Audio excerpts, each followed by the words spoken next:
Hello everyone and welcome back to my YouTube channel Data Drivers. And in today's video, we are going to talk about parameters in Tableau. So parameters are basically the dynamic field which user enters at the time when they interact with your dashboards or any of the charts selected. So I'll explain it with the help of one scenario. Let's say we have a chart where we are showing the sales based on specific dates. So in this chart only, you can see we are showing you the sales based on the dates. Here we have taken as quarter wise. So I'm showing you the quarterly sales. But instead of sales, let's say I want to show you quantity. So how user will update this as quantity? It will not be possible for the user, those who are not aware with the Tableau, to change this quantity and bring sales here. But parameter gives you the flexibility to uh, update your values as per your needs. So let's say I don't want to I don't want to show quantity. I want the sales quarterly wise. So what I'll do is I'll go to this is the parameter. I'll go here and I'll click on sales. So now this is my sales quarterly basis. So here you can showcase the sales. Here I can showcase the profit and discount and so this is about parameter. So I'll quickly show you how I've created this one. So let me create this in the new sheet. So first of all, I'll do is I'll bring the order date here and let's say very first I'll pick up the sales.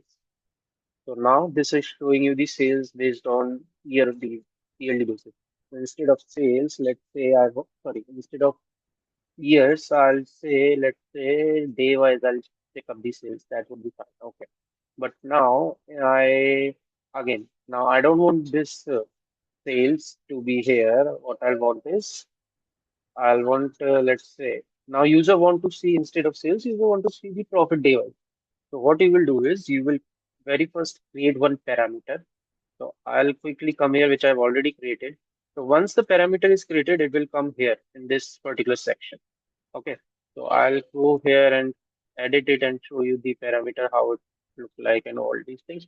So first of all, we can give the name for this. So I've selected the name for the parameter as select measure.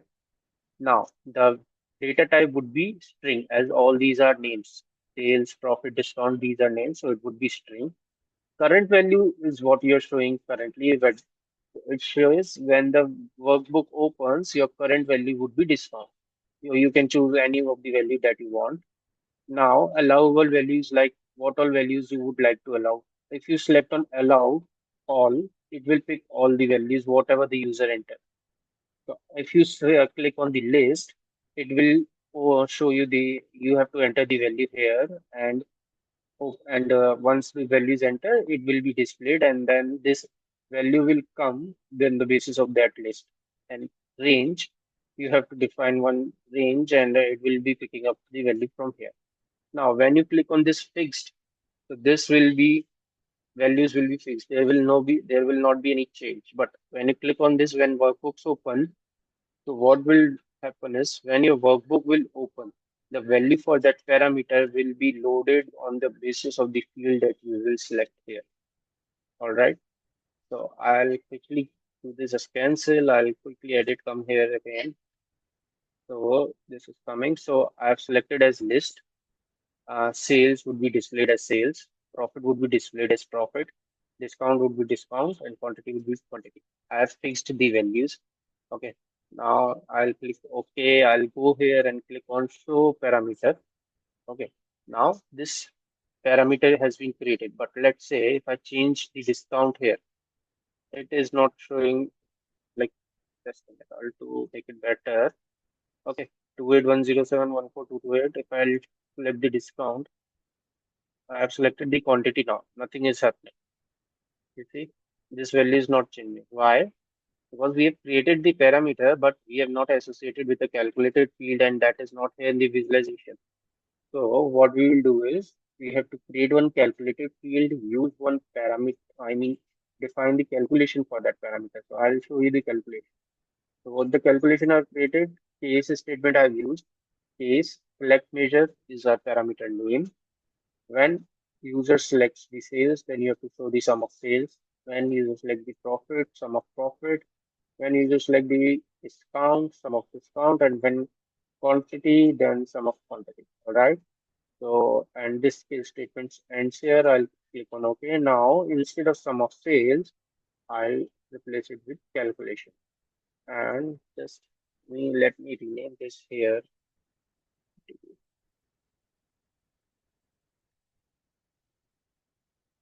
Uh, day wise, I say day wise, then whatever the user selects, sales, quantity, profit. Okay. So I'll do is I'll just color it out.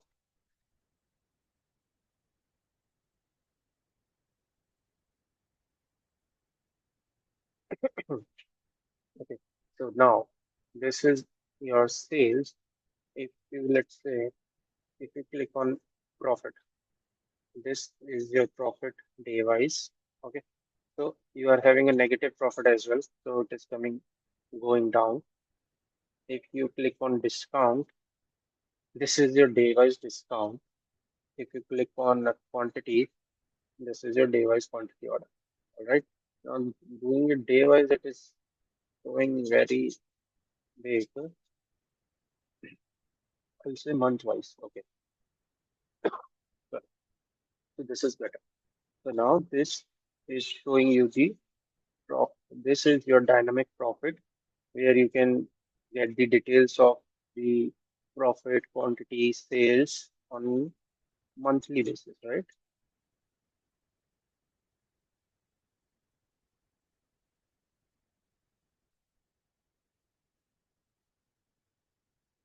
So this is it. Okay. So this is our one scenario. Now let me go to the next scenario. So let's say we have sum of sales and and we are showing it on the basis of the category. Now what I'll do is instead of this category, like I'll start with the beginning to make you understand. I'm showing you the sum of sales, okay, on the basis of the category. So these overall we have 17 rows with chair, phones, and all these categories, subcategories. Now what I want is instead of showing you this all the seven categories, I want to show like user will want to show let's say 10 or some other user want to show five, some other want to see top three.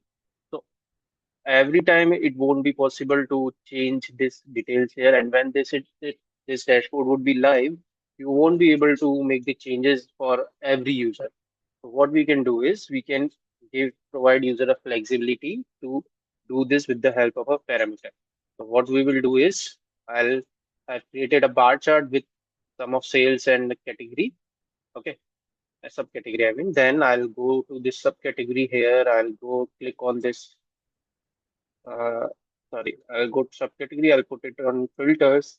I'll come on this top, like the field top 10 by sum of sales. So top 10 is like currently the value which is already there in the parameter because top n parameters I've already created. So I'll show you the top n parameter. The top n is integer, which is having a range between 1 to 10. Okay. So now if I'll go to this subcategory again and I'll put it in filters here, then top, instead of top 10, I'll select the top 10. Means whatever the number user will select, it will show you these fields only.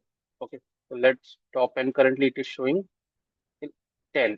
Okay, so you can see the 10, but if let's say I'll enter 3 or 2, so it will show you top 2 sales. Okay, top 3 I want. Now Ramesh wants to see top 5, so top 5 it is. No, I want top 6, top 6 it is. Okay, now I want top 10. So every time user enters the value here, it will automatically update these subcategories. Top 10 means top 2, top 3, whatever the value user is provided. Now, one more thing that is you can type in the value or you can use the slider, but like top 8, top 6. Okay. So whatever the fun, like whatever the your functionality you want to provide, you can just give them. I will say top 3. So this is another scenario for parameter by filter. Now I'll come to this one that is the parameters by sets. Because I have only written, I'll update it as parameters by sets. Okay. So what I'll do is again this is a bar chart which I've already created. Okay. I'll I'll delete this. I'll create it again also. Okay. So this is the bar chart which we have already created. Now subcategory create set. Okay. So now I want top. It should be n because this is the parameter which I've already created. Okay. Based on the sum of sales. Now this I'll put it in colors here. So in parameters, what happens? Sorry, in sets, what happens? Those who are filling your condition, those on which your condition is true, it will come as in, and you can change the color, whatever the color you want to apply here. I Okay, so let's say I'll do for out as this. Okay, so these are your top three sales, and these are your bottom three sales. Okay, and these are the parameters. Select measure you have created for this sheet before. Select this top and you have created for these two. Okay. Now this top three, instead of top three, I'll do top four. So one, two, three, four. Top five. Okay, select top five. So one, two, three, four, five. Okay. So these are your parameter based on set. So and yeah, one more thing. Just I want to let's say this is as you're updating the measure here. Okay. So see, this is calculation one. This is the field which we have selected. But instead of this, I want to So instead of calculation one, I need to show the whatever the field user selected. Go to the custom, use, select measure, which is the parameter. Okay. So you have selected profit, profit is coming here. If you select the discount, discount would be there. Quantity, quantity would be there. Sales, sales would be there. So this is all about parameters in Tableau, which is a very straightforward and simple topic. I hope you like this video and don't forget to comment, like, or subscribe. And if you have any questions, you can directly reach out to me. Thank you for your time and have a great day. Bye bye. Thank you.